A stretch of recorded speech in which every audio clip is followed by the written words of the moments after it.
don't have it like written down or protected and saved to bring it to us, but that doesn't mean that it did not happen. What a queen.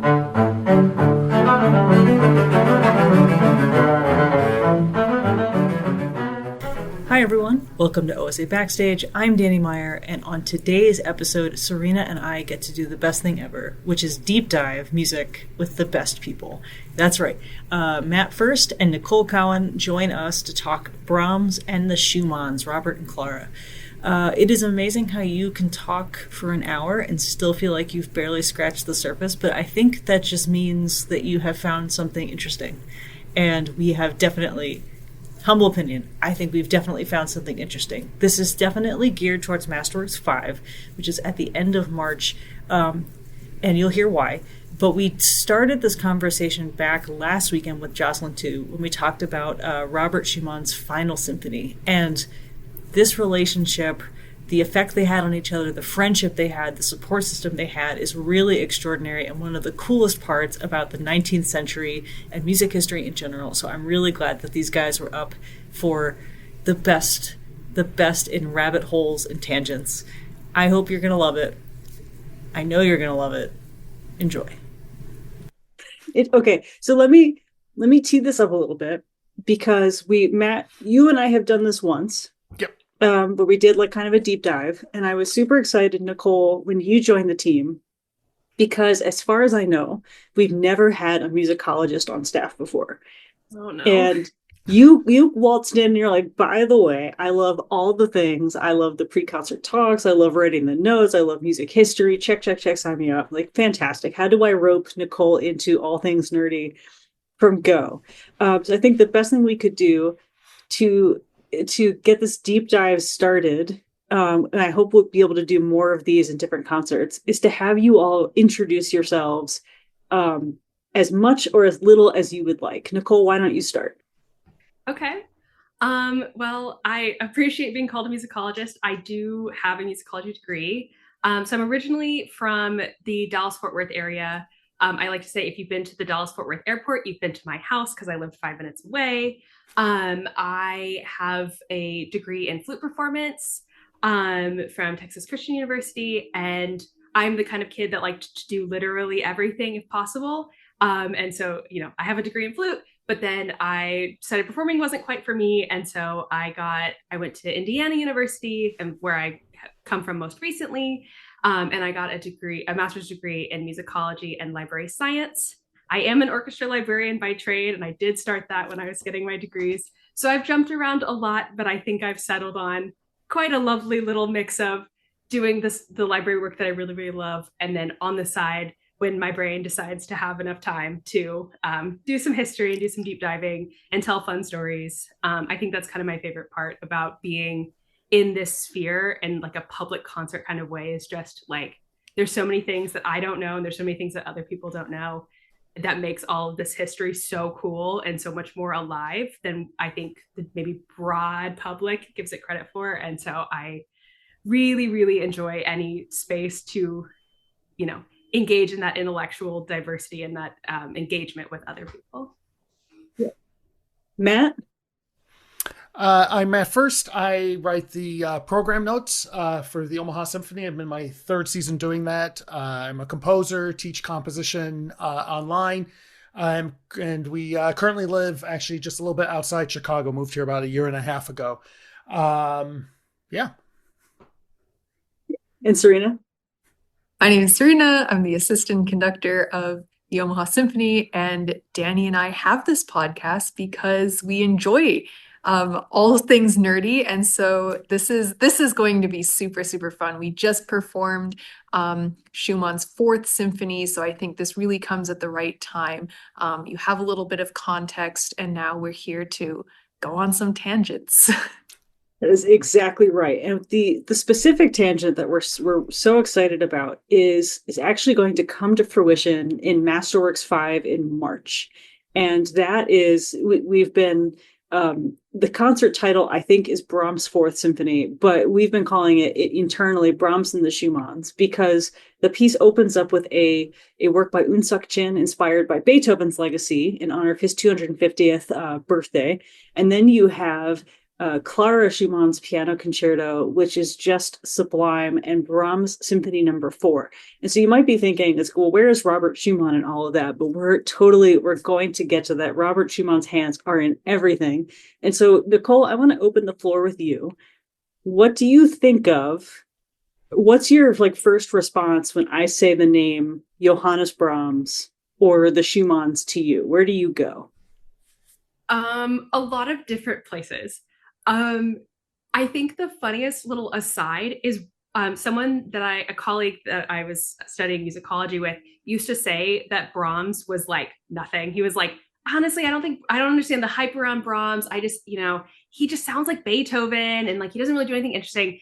And I find that so funny because the way that and I think it's a way that I think about a lot of things is there's a real incredible talent about being able to synthesize a lot of different ideas and a lot of different worlds into specific sounds. And I think that's something that Brahms extremely excelled in and just was able to take all of these super disparate ideas, folk songs, Bach, Beethoven, Schumann, Schubert, everything, and blend it into these lovely, just beautiful masterworks. So I think that is the very first little thing that pops into my head. I think it's so, in my mind, so silly, but I think there is a way that can come out because it sometimes does sound like, they call Brahms 1, Beethoven 10, but that's okay. He was still learning how to do symphonies. Anyway, I also love, I have a specific love for Clara Schumann. I think that woman was booked and busy. She was so impressive. She had, starting from just the basics of, she had 8 children.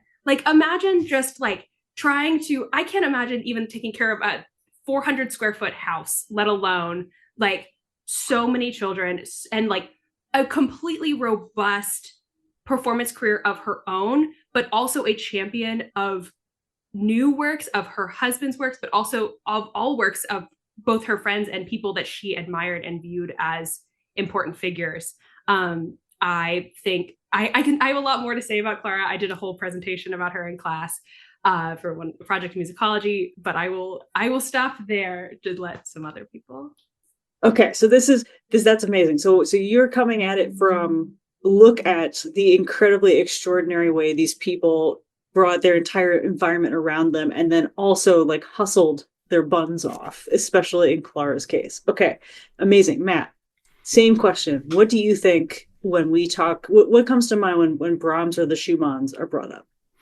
So I was thinking a little bit about this, and I have to admit that for me, I come from the perspective of structure and of their works. And I should give a caveat in saying that I heard someone once say that anytime a composer talks about someone else's music, they reveal just as much about themselves as they do about the music. And so I will readily admit that I've been thinking myself a lot about form and structure and what that means and so forth. But for me, when looking at and thinking about their music, what strikes me is how absolutely different the Schumanns and Brahms seem to be in terms of Brahms being, for the most part, really, working within the classical structures, though there are certainly, areas where he kind of expands and things like this. But in thinking about the Schumann Fourth Symphony that the Omaha Symphony just did, and then over the weekend spending some time again with the Clara Schumann Piano Concerto, what I marveled at is how inventive the Schumanns are in terms of structure and form. That seems extraordinarily 19th century.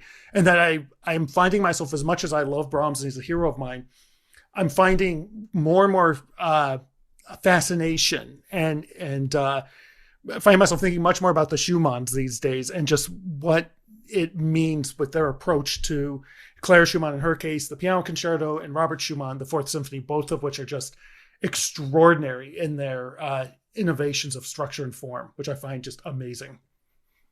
Which is definitely a big deal because people seem to dismiss Robert Schumann's orchestra, myself included, for a long time. They would dismiss his orchestra writing kind of from go. It's like stick to your piano and your leader, Robert. Serena, same question. I would say I think like they lived at the same time, but for me, the biggest difference is in like the sound worlds that they can really create. Like a Schumann symphony really sounds nothing like a Brahms symphony to me, and how thickly orchestrated. I mean, we talked about how funny it was that Brahms actually championed the version of Robert Schumann's Symphony Number 4 that was lighter in orchestration than the one that was originally published, considering how heavy we consider Brahms's instrumentation or orchestration, I should say, is, and how he doubles things and just that kind of like thick, sustained sound that we expect from Brahms, and then to hear things like Spring and to hear things like his Forte, just that all that kind of lively, sprightly kind of music that comes from Robert Schumann. It's really interesting, and also comparing the kinds of music we like to compare them a lot. But Robert wrote so many more, like in terms of the song situation, and Brahms was so much more in the orchestral, that it almost feels like they had different passions when it came to composing. That it is interesting to compare and contrast, but still remembering, although we think of them together, like what I think the differences are what makes them so interesting for me. I agree, and I think we should talk about. We keep lumping them together, and the reason is because we're going to get to a place where Schumann is going to become a huge influence in Brahms's life, and then Brahms is going to kind of join with Robert and Clara in this really extraordinary friendship for the rest of all of their lives. But let's really quickly, Nicole, can we circle back to when it was just Clara and Robert? Because if I have this right, so Robert was 9 years older than Clara. He was born in 1810. Clara was born in 1819. And they met roughly 1829 when Robert started studying piano with Clara's father, Frederick Wieck. So can we talk a little bit about what was happening and what Clara was doing and Robert's kind of like Robert shenanigans at the time? I can try to speak on some of that. I mean, I think one of the funniest things to me is that Clara's father did not like Robert and did not like him for her specifically. But Robert was obsessed with Clara. I have so many notes and like notes from his letters of how much he admired her, how beautiful he thought she was, all of these things. In terms of like all of Robert's escapades, I might have to ask somebody else to cover that little bit. I'm kind of, from where I know from, is like kind of when they really get together, and their relationship towards each other, and right, like leading up to their marriage. Perfect, Matt. I'm going to tag you in, so I'll give you some. I feel like, Nicole, I'm just throwing everybody to the deep end with concrete blocks, but it's more fun that way. So Matt, prior to them meeting, what would have been heard, what would have been available for Robert Schumann to hear? Beethoven 1, Beethoven 5, Schubert 9, Beethoven 9, and Mendelssohn Midsummer Night's Dream. All of that music would have been available for Robert Schumann and Clara Schumann to take in. So in that context, what kind of sound world are we in for orchestras? In what sense? What kind of, Serena talked about like thickness versus sprightliness. Like how are we treating our orchestras? What is Beethoven doing? I think is maybe a better question that is setting up the future Robert Schumanns and Johannes Brahmses and Clara Schumanns of the world. I think in general, it's the one reads a lot about it. It applies not just, I think, to the orchestral world, but just Beethoven in general.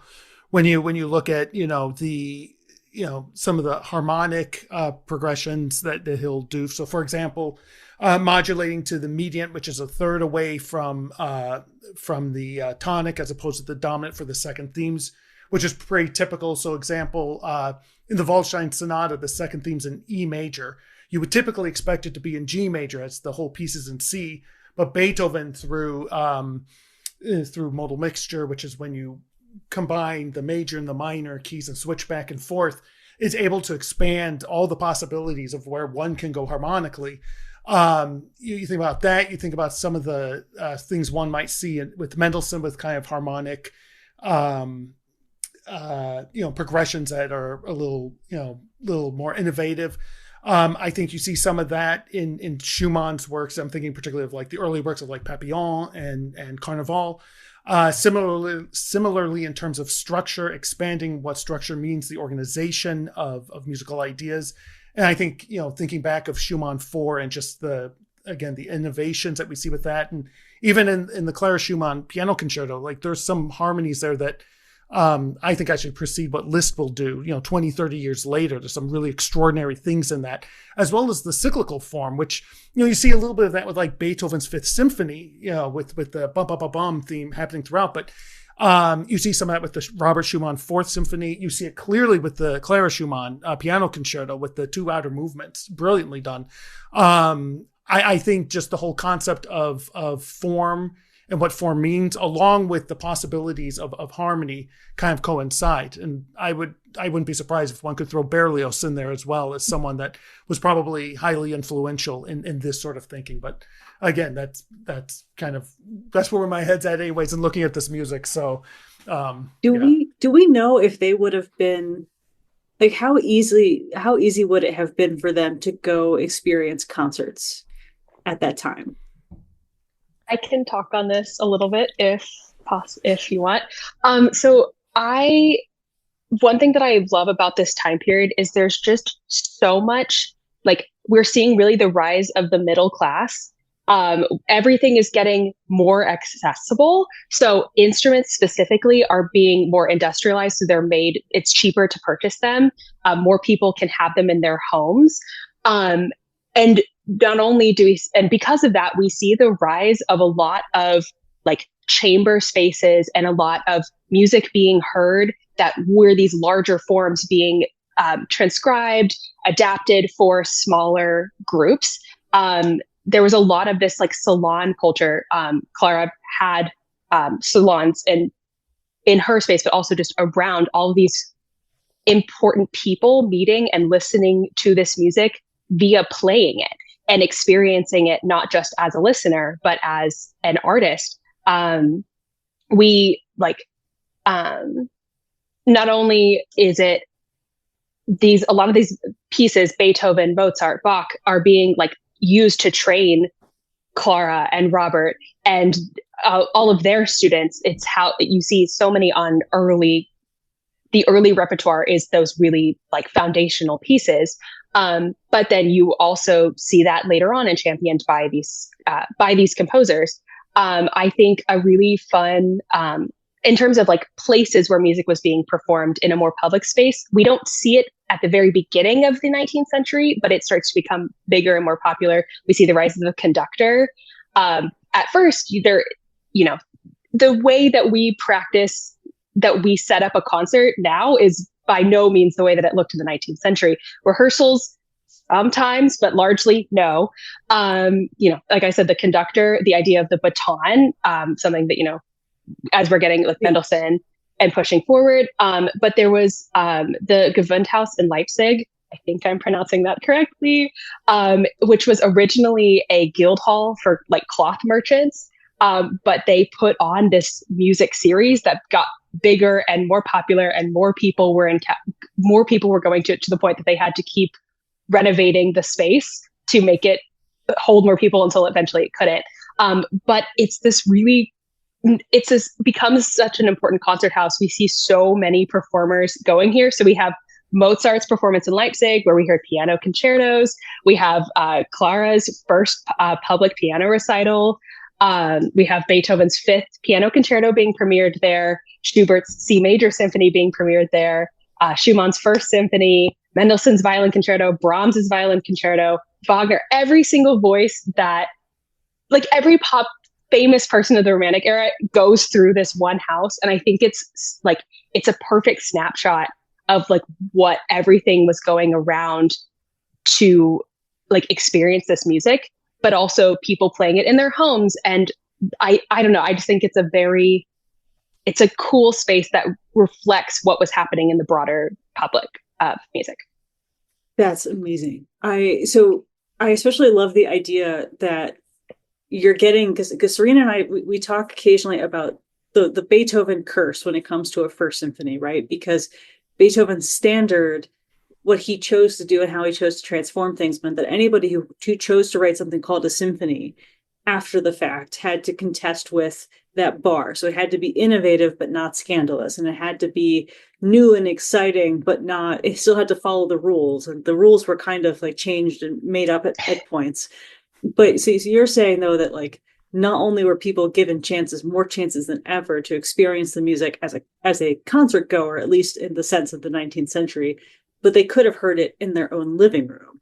So in Clara's case, do we know when she started piano, and do we know if she was like exposed to fantastic pianists first? Like, would her father have been a key figure in that? Somewhat. I would have to, that part I didn't quite get to when I was doing my kind of research. I do know that, like because of the rise of publishing, people had access to a lot more of this music. Both, we see Breitkopf and Hartel, names that we recognize as publishers now, but music is being disseminated a lot more via paper. And so she would have absolutely had, Bach organ pieces, and there might have been a Beethoven transcription hanging around there. Like we see a lot of this. I would say she would have access to that music in a public space, but also really as part of her training as a young pianist. I just want to add a little bit of context, I think, also before, because we talk about classical music, but we're talking about these different periods now.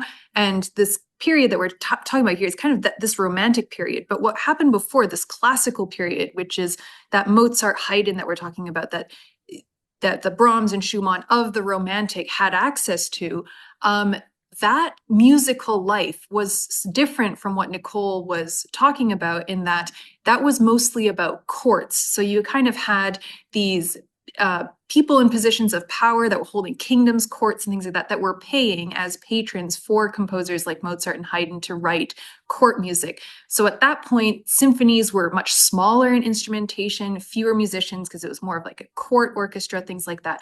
And that is what Beethoven did then, is kind of move that from court music, symphonies being court music, to being for the public. And he, going from Beethoven 1 to Beethoven 9, he expands how many players are on stage, who is playing in the orchestra, what instruments. He's adding trombones all of a sudden, all the woodwinds plus choir, right, in Beethoven 9. So all of these, so then you have Brahms and Robert and Clara kind of sitting at the end of this transition from classical to romantic that we get throughout Beethoven.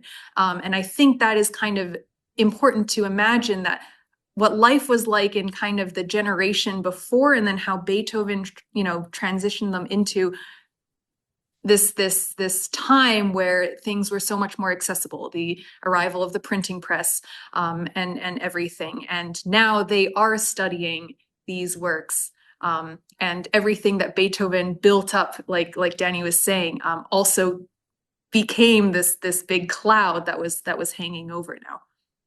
Is it fair to say, and Matt, I'm especially curious your opinion on this because you teach, is it fair to say that this embarrassment of riches that we have, the hundreds of years that we have of the classical music genre as a whole, so not just the classical period, but also the Romantic and the Baroque and the Renaissance, is that embarrassment of riches still fairly new then? I would say it has grown from that. I think when talking about embarrassment of riches and what's accessible to individuals or musicians and young composers and things like that, I think the internet has an equal part of an importance to this, where one can access any music of any time of anybody, more music than ever, things like that. So, in that regard, I think that embarrassment of riches has only just grown. I do think that composers still have a bit of that the weight of history on their shoulders. I would be lying Just if a I were to bit. say I would be lying if I were to say I didn't feel that.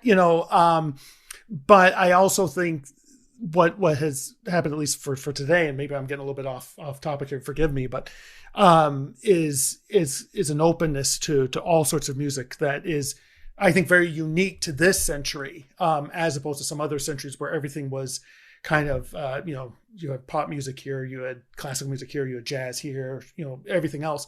Now, because of the easy access to all this music, and I think even back when I was still living in New York, before the iPod, carrying 20 or 30 CDs in my bag every day because I just had no idea what I'd want to listen to put in my Discman. Got that thing, suddenly I had 50 days of music that I could listen to anything I wanted. And so what's interesting is I think the embarrassment of riches has also changed composers' thoughts in terms of just music being music, and there's a certain freedom that has come from that as well. So maybe I've not quite answered the question. I'm sorry if I kind of veered off somewhere else and misinterpreted it, but it is something that has grown. But it's interesting to see the impact of that after about 20 or so years already in the way composers think about music. That's great. I think I'm also interested to know. It's we're describing this place where you suddenly have access to more composers than ever. If you're in the 19th century, you suddenly have access to a Mozart symphony or a Beethoven symphony or a Mendelssohn concerto. I think Bach has always been on the piano stand, right? Like, I've never not lived in a world where you couldn't use Anna Magdalena to teach something. And so I want to put a pin real fast in the internet comment map, because I want to come, because Schumann didn't have that, but he did have the Neue Zeitschrift for music. No, it's great. I want to put a pin in that, but I really want to go back to, so Clara had access to Bach. So now I'm wondering, do we have an inkling of when people realized Bach was quite handy, or is that like with the printing press and just the distribution, or was it just being in Leipzig and being near Bach's kind of hometown, if that helped with that? Can we? Yeah. Oh, go ahead, Matt. Go on.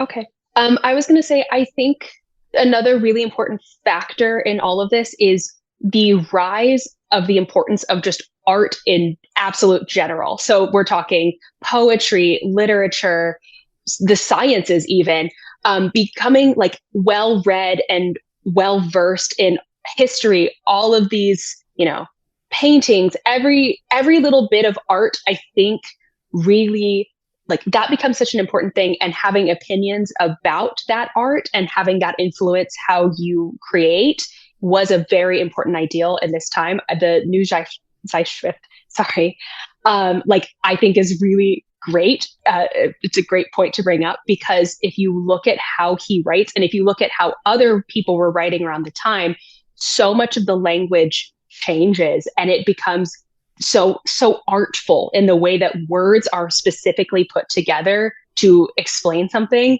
We have this idea that, and especially coming from Mendelssohn and Robert, and to an extent Clara, of words also somehow not being enough to explain everything. Music, this idea of music as a indefinite, you can't quite put a point on it. Mendelssohn's Song Without Words is a really good example. You see Robert and other people talking about this music and saying, there is no real way to fully express it, because music just goes beyond that. It's a level of spirituality that, like, music alone or art alone without words can create.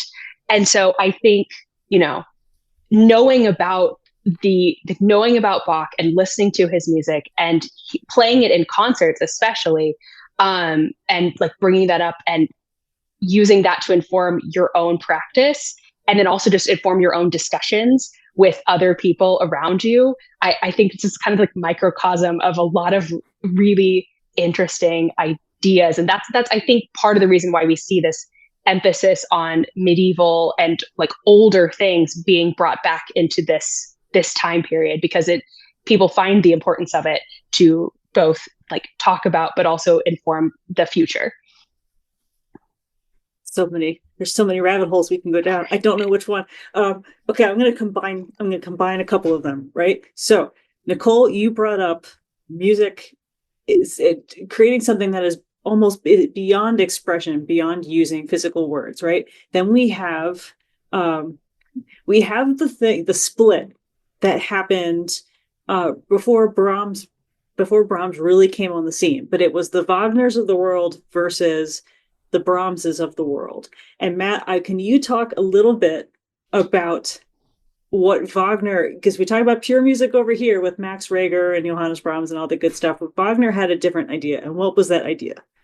It was basically the idea of programmatic music, meaning that something extra musical, whether it was a poem or a historical event or whatever it might be, a painting, will inform the musical ideas, if not directly in terms of using kind of, text painting, like, trying to imitate the sound of raindrops or whatever it might be, to actually, informing the structure of a piece of music, and this kind of concept in the orchestral world really started with Franz Liszt with his symphonic poems.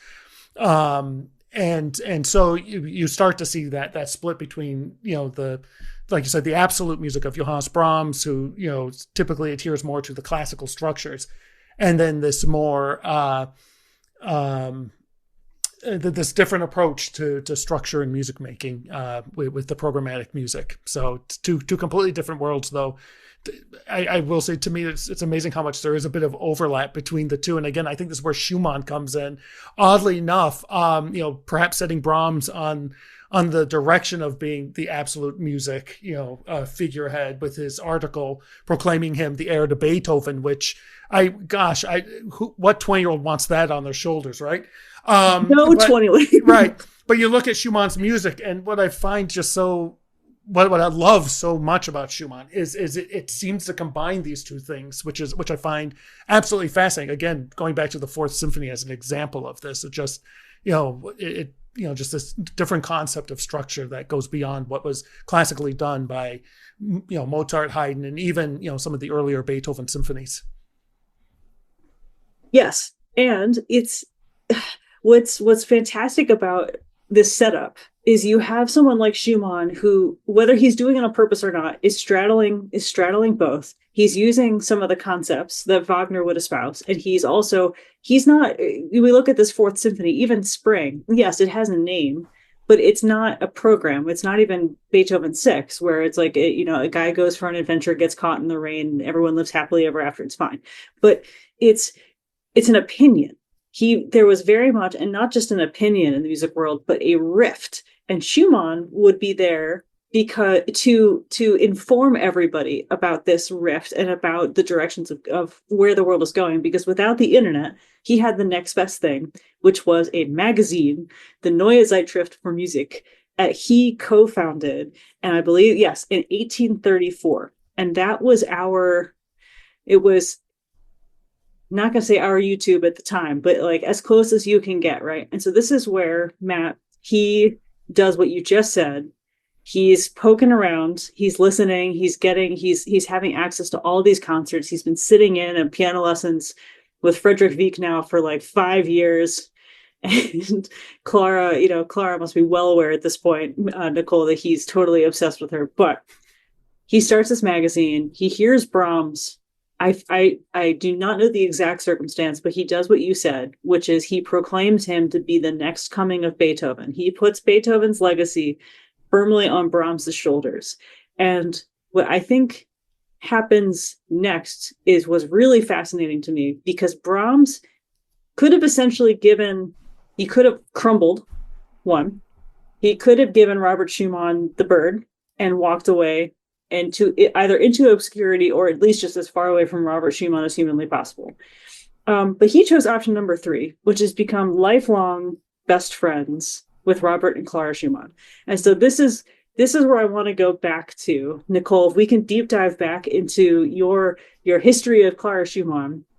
They meet Brahms in 1851. But before that, Clara and Robert would meet, they would defy her father, they would get married, they would be happily in love. So let's put us there before the Brahms stuff happened. Or okay, I'm trying to remember. I have a thought in my brain, I'm not going to forget about it, about how Brahms feels about Schumann before all that. So I'm going to try to remember that. But I think a good place to go with like their love story. We have so many things. I actually have looked at least one letter that Robert wrote to Clara, and kind of it's encapsulated in this little quote of "We shall indeed lead a life of poetry and blossoms, and we well play and compose together like angels and bring gladness to mankind." I think is, first of all, beautiful, like gorgeous, amazing poetry. Truly, like his writing is lovely, but I think it really expresses the way that their relationship worked, at least especially in the earlier parts of their relationship.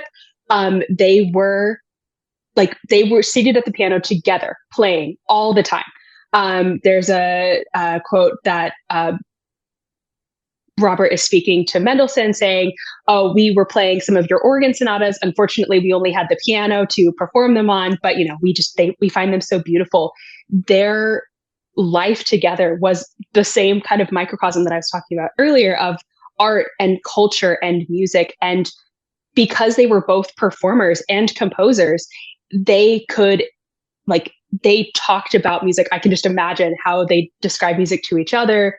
And, Robert would give music in the form of give gifts in form of albums where there will be songs in there that he has written, sometimes fragments of music, sometimes full pieces, sometimes of other composers and other works, poetry, art combined into these beautiful albums, which we still have. A former teacher of mine, she that's her whole area. So I'm going to shout out Helena Goldberg at IU. Seriously, if you're interested at all in that, her work, that's amazing. But they were, they were working together. Clara later on is taking a lot of his music and premiering it on her own concerts. That is, how they made a lot of their money was Clara was performing. And she had this beautiful way of combining a lot of people's ideas into her own works, or as she introduced pieces through preludes and little things in between. But she was writing transcriptions. She was there at the premieres of all of his works, sometimes writing transcriptions based on his orchestral pieces. And he describes her. He says that for her untiring zeal and energy in her art, she really deserves everyone's love and encouragement, which is, again, beautiful and wonderful. And Robert championed, we don't know exactly what happened completely in their domestic space, but, he championed her as a composer and as a performer in her own right. And really, it was she was the one making all the money. It was because of her that they survived a lot of the time.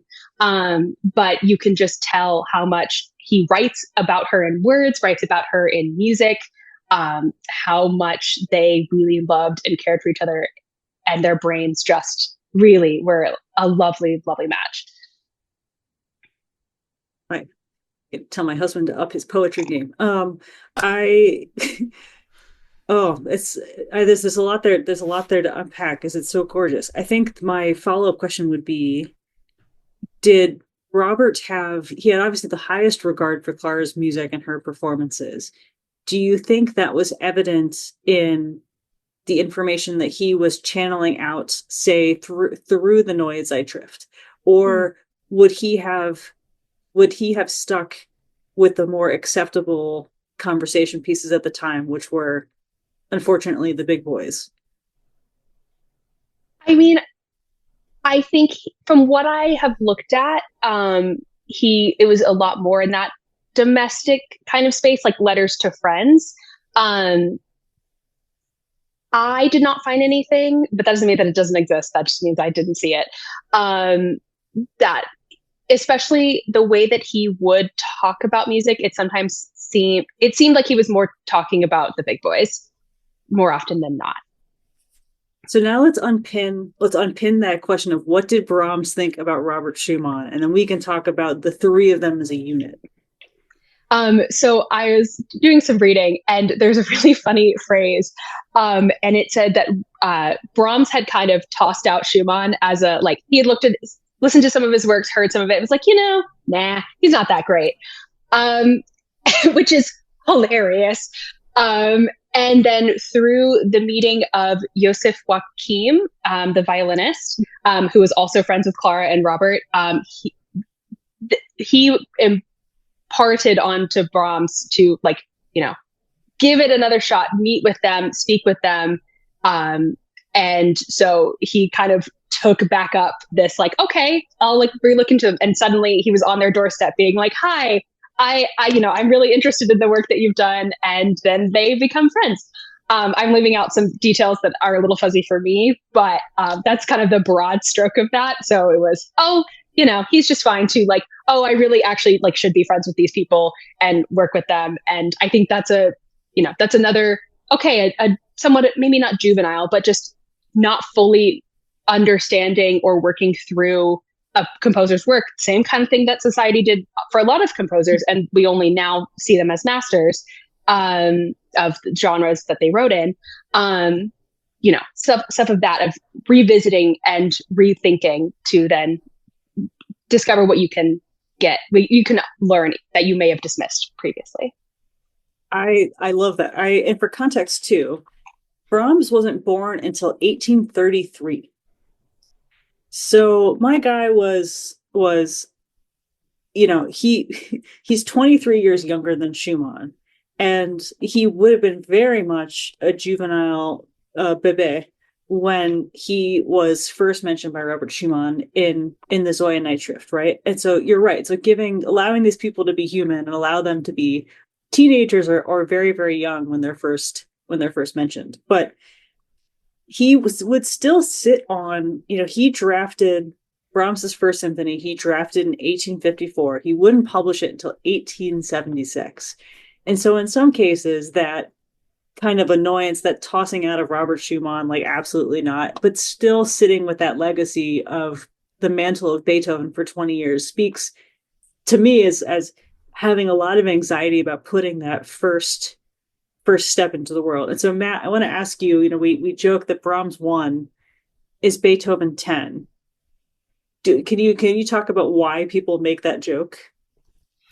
I think it can start with the key with C minor. Granted, Beethoven 9 in being in D minor, but I think the similarities between that and the Fifth Symphony are there. I think the way that the movement transforms from C minor to C major, that fantastic, bright final movement, I think also does it. His ability to take small motifs and develop them in a way that clearly he learned from Beethoven, who of course learned this from Haydn. So there's a whole line of compositional thinking and approach that in many regards becomes elevated in the 19th century through a 19th century lens through Brahms. And even, speaking of motifs, that bump, bump, bump, bump motif is pretty present in that symphony as well. So, so I think all those similarities can certainly make that apparent. But I think what one misses are some of the extraordinary things that Brahms does, whether it's, again, some of the harmonic progressions, there's some chorales in there that are in the last movement that are really quite, going a couple different directions, unexpectedly. The lyric gift that Brahms has that we don't necessarily, at least I don't personally often associate with Beethoven. There's also these very, very strong differences that still, yes, there's a lot of similarities, but this is, his first step into the symphonic form that he will continue to develop and evolve over the next three symphonies. Great. And now let's it. I know I'm jumping all over the timeline and the multiverse here, but what's fascinating to me is that when he drafted that symphony, Robert Schumann was still alive. Um, but then he had 20 years of friendship with just Clara before he published it. And so, can we talk a little bit about the dynamic of Robert's last years with Clara, and then also with Brahms, and this phenomenal friendship that they kind of forged and then stuck to? And Nicole, I'm going to call on you for this. Okay. So in terms of especially Robert's final years, and you see this throughout, there are evidence and there is clues to Robert's decline, I guess would be the best way to say it. The way that, and it's partially of the time to like talk in fragments and speak and kind of jumping around in more, maybe not quite as traditional spaces, but you see him in his letters, in some of his writing, like he'll just jump from topic to topic, which we do now, which is fine. But it kind of expresses some of that, the ways that Robert hit some very high highs and very low lows, I think would be the best way to describe it. And 19th century medicine was not great. And he suffers from a lot of, I'm not going to diagnose him or anything, but he suffers from these, again, very high highs and very low lows. And he has eventually a very serious nervous breakdown. And he attempts suicide, and he is committed to a sanatorium or institution. Anyway, and what is, I think, also really sad is Clara is forbidden from seeing him. It's a health thing, at least it's from what I understand, which to me it sounds crazy and so sad. But in that time, and Clara had been dealing with Robert, she loved him, of course, but also dealing with these issues, and when he was really struggling, their kind of whole marriage. And there's times where, she can't perform because she's taking care of Robert. And then there are times where she has to perform because, they need to make money. Publishing made some money, but performing at least for them, was really a main source of income. And, Brahms had already become friends with them. But after this nervous breakdown, Brahms goes to Dusseldorf to help Clara. And also another aside is Clara had a lot of friends taking care of her children as well. I think that's something that can kind of get lost in this whole topic, is Clara had a lot of friends besides just Brahms and besides just Robert. Girl was a socialite in the truest sense. She had so many musician friends, singers, violinists, pianists, so many people around her that both, supported her intellectually and musically, but also in the domestic space of, taking care of her children, which he's out on tour, those kind of things. But Brahms goes to Clara when Robert is committed, and helps, run some of the business dealings, some of the household, and takes care of the household also while Clara goes to perform to make money. And the way that I read it, the way that I've had it described and read it, is that Brahms really was into Clara. He seems to have formed a decently strong romantic attachment to her. And just he viewed her as this perfect woman. To quote, to him, Clara Schumann, as a wife, mother, and musician, represented all that was ideal in womanhood. The way that he also valued her opinion a great deal about his music, sometimes to the point of he would send her stuff and she would not have anything to say because she has other things going on. But the way that, at least it seems, is Clara liked Brahms, but viewed, he was 20 years, not quite. He was very much her junior, and she viewed him a lot more as a son, and as a friend rather than a lover. That's from what I've understood. You can read into as much. There's a lot of reading into, as I was rereading some of my notes from my classes talking about these. I have stuff that I'm ooh, I don't think I have the evidence to quite back up that they were a thing, but you can read into you can read into the text as much as you want. That's certainly what the writers themselves were doing, reading into every single detail. So like, go off if you want. But like Brahms becomes this really big support system, but also like Clara had so many other supporters around her. She had, I'm forgetting his name. She had a duet partner who wasn't Brahms, who would she play piano duets with, who was just as much her partner, aside from Robert, especially once Robert had passed away.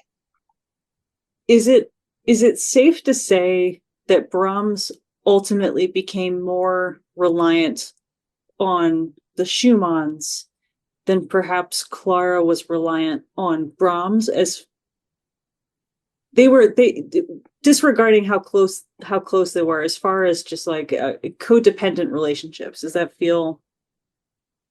I don't know if I would go that far. I can't speak to how much, like, there were times where Clara absolutely leaned on Brahms in certain matters. I know that Brahms felt very indebted to Robert for how much he championed Brahms's works. So I know that there was, I would say probably it was the way that they gave and took were different, but I wouldn't describe as one over the other. And Matt, do you think you could speak to what musically Brahms took from Schumann as he continued his career? Because obviously, like Brahms does not die until 1897. Funnily enough, Clara only predeceased him by a year. So Nicole, to quote you, she was booked, busy, and really booked and busy for a long time. So Matt, do you think we could talk about the Schumanns, Clara and Robert, where they might have shaped Brahms from there? Well, I think I mentioned the article that Schumann wrote, but after Robert Schumann's death, I mean, we know that Brahms would send scores, like Nicole mentioned, and Clara Schumann would often give advice. She would, even after hearing piece, she would give advice or critiques on what she heard, and Brahms would, from what I understand from things I've read, like would often make changes and edits to his piece based off of what Clara suggested. So I mean, it's very clear that he held her in such high regard as he should have, that in anything that she said he really took to heart very, very seriously, and would there are a few occasions, I'm trying to remember now, a week or two ago I read about this, and now I can't remember which piece, but she suggested something, editing a piece, and he kind of didn't take her advice on that one time, so there were a few times like that. But in general, from what I've read and what I understand is, anything that she would advise on his own music, like he would take very, very seriously. And then you talk about, just the performance aspect of it, as Nicole mentioned, like she was instrumental in getting his music out there and getting performances of the work and promoting his music. So I think that also, ties, all three of these, remarkable musicians together. And she was, like you said, she was responsible for editing Robert's work long after he died and making sure it was. Do you think that because we do not have a lot of Clara Schumann compositions out there. We just don't. Her catalog is not nearly as big as Robert's, but her hand is in a lot of Robert's stuff.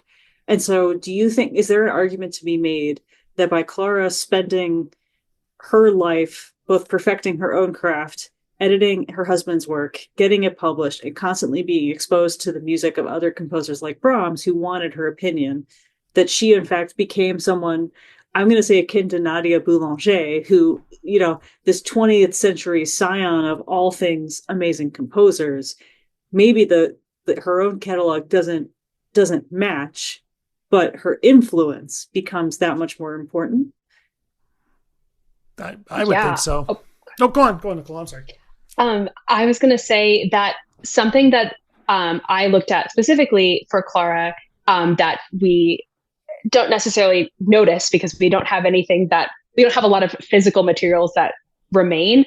But during these concerts that she would, recitals that she would put on, there's a lot of extra music that does not make it into the program, that does not make it into anything that we have. We'll see it in a review about Clara, about how beautiful she played, and what she played somewhat. But there's this whole extra thing of cadenzas one, which I think is kind of where we see that we see where it is gone now, like in terms of modern music, like or modern performance of classical music is through cadenzas. But the improvisatory nature and outside of just the music itself was so important to this time period. I think Clara is, she's not the first to do it, but she is hugely influential in this, that, we then see it in Liszt and Paganini and all the names who I'm totally forgetting.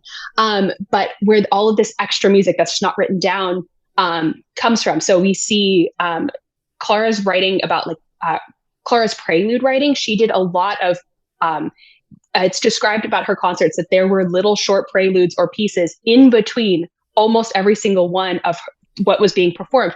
So she would play, she'd play, say, one of Robert's pieces. There'd be a little transition, and then she'd play a Chopin, connection afterwards, of where, being able to synthesize these musical ideas into, they are her own works, but they are still taking these things and putting it into a different language to help, not just champion these other works, but also to speak to the audience and help not warn, but alert the audience to what they should listen to ahead of time.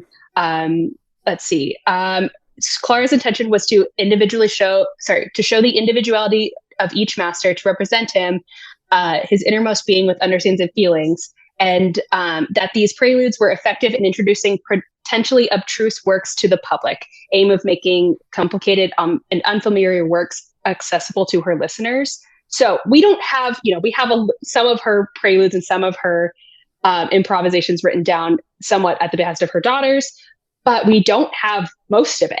And so we only know what we've read. And I think that really speaks to, she was a woman, and there's a lot that society places around that. And in terms of a lowering of her placement in society, that ends up, we just don't have it written down or protected and saved to bring it to us, but that doesn't mean that it did not happen. What a queen. What that reminds me of is a couple of seasons ago we had Bruce Hornsby here on our rock series, and he surprised the pants off of our concert goers, because most of his music is inspired by Ives and Messiaen and all of these phenomenal 20th century composers who are still considered out of the box and off the wall, and he would play and noodle a little bit of Ligeti or whatever it was before the piece that he was before the song that he was about to perform with the orchestra. He just sit at the piano and he'd talk and he'd noodle Ligeti, which was bonkers to me. But at the time, I imagine Clara Schumann noodling on some Chopin and doing random improvisation would be very, very similar. And being able to do that without having to sit and plan out meticulously, just have that language. That's so cool. It's just and obviously, Serena, I want to come back to you real fast, because we think of these composers as, for me, Brahms is larger than life, right? And so I really love any chance I get to see him as a human being. But I do find it interesting that he only wrote 4 symphonies. Schumann only wrote 4 symphonies before he died. Brahms had a much longer life. And I feel like so much of Brahms is encapsulated in each work, as opposed to Schumann, who just ran out of time. And so as you look forward to something like a Brahms 4, the final symphony of someone's output, as a conductor, where do you go to start that process? Everything that we've talked about, I think, really highlights the importance of the the kind of context in which he wrote that Fourth Symphony and everything that came before. I know there's a really fantastic book on Brahms and his life, a biography by Jan Swafford. That would be something that I'm sure, Matt, have you read? Yes. Then Great. It's absolutely fantastic. Please talk, feel free to add to this, but kind of like to start with something like that, to really be able to place that Fourth Symphony in everything that we've talked about, and then to look at, okay, is this a cyclic work where the structure of it, there's some of the movements are very famous, to where he does variations on the theme and all, and where that's placed in music history and what it influences afterwards, and things like that. That is kind of how I would approach looking at one of his symphonies, is probably a lot more background work than, for example, Robert Schumann, where his life was not that long, and had these kind of key moments. But for Brahms, where is that placed in his long life, and what are all the things that happened? I'm sure, Matt, you know from having read the book. I can't remember the details, particularly around the fourth per se, but that book is really great in talking not just about his life, but how the music evolves as a result of his life, like you were talking about, Serena, and even getting into some details about the technical features and things like this. So it really is an absolutely fantastic book, I find, anyways. My read a couple times, and my copy's it's starting to fall apart behind me here. So for any fans of this podcast that would like to dive deeper into Brahms, that is a reading suggestion from Matt. Yeah, highly recommended.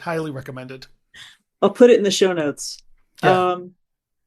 You three are amazing. I think for our final thoughts is I still feel like we've barely scratched the surface. I did so many rabbit holes here, but as we go into the holidays and we start to look forward to all the incredible performances we get to play in the spring, this one was even more exciting now for me. Do we have any last thoughts that we want people to take with them, maybe specifically about Clara, or just how I keep going back to this incredible thought that no one is isolated ever, ever, ever. And no matter how much you think that not to say this in a negative way, no matter how much you think you've paved your own way, that's just simply not true. You have been influenced somehow along the way, or you've heard something has planted the seed, and you take it and grow with it.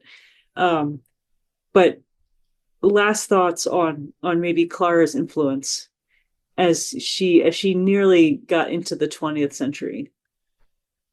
One thing I wouldn't mind saying, just because I've been spending the last couple of days listening with the score to the Schumann Piano Concerto, Clara Schumann Piano Concerto, is we talk about how great, what important figure she was. But I have to be honest with you, there were moments I actually laughed out loud when I was looking at the score and thinking about the mastery of the instrument, how incredible she must have been. I would love to be able to hear her play, just looking at what was happening in that piece. And then you think about the fact that she was 14 when she first sketched out the last movement, 16 when she added the first and second movement, and she finished it right before she was 16, premiered it shortly after. What a pianist this woman was. I mean, it's one of those things but then you look at the music, it's just like, holy smokes. This is just what I would give anything to just once be able to go back in time and hear her play, just because it is I literally started laughing out loud. It was so incredible what she was doing as a pianist. I would love to hear her play. So I did want to just as a quick, it's amazing. That's perfect. Yeah. That's perfect. Yeah, I mean, I think that is the thing that I took away the most from when I was learning about kind of this time period, both in school and then preparation of this, is just truly, it is wonderful that that it happened the way that it did. I would never ask for it to be anything different, because then it wouldn't be the same. But I just, I implore people to really take another look at what we do have of Clara, because truly, that is the thing I take away the most, is she was such an important figure, but also just an incredible talent. And what we do have of her is a small snapshot. And it is gorgeous. It is beautiful. It is such a encapsulation of so much of the time period, but also just, again, her own mastery of this instrument, the ability to take so many big things and make the piano at times sound completely just different and interesting, and encapsulate so many ideas and thoughts. And she's a absolutely wonderful figure, and she deserves more information about her. And like, truly, everyone should listen to Clara Schumann at least like 5 times a year. Her piano sonata is amazing. Absolutely incredible piece of music. Yeah. Thank you all so much. This has been a delight. We're gonna try and do this again. Spoiler, it'll most likely be for Bluebeard's Castle. So we're gonna go from the uber positive to something not quite. Whew. Thank you. Have a wonderful rest of your day, and I can't thank you enough. What a joy. Thank you. Thanks, Matt. Thanks, Serena. Thanks, Danny. Thank you, guys. You're awesome.